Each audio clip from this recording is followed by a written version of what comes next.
Ang mga nakikita nyo sa video na sumasayaw, umiiyak, kumakanta at nagsusulat ay mga uri ng salitang kilos.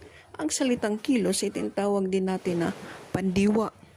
Ang salitang kilos o pandiwa ay nagpapahayag ng kilos o galaw. Ang kilos o galaw ay ginagawa ng tao, bagay at hayop. May tatlong uri ng pandiwa.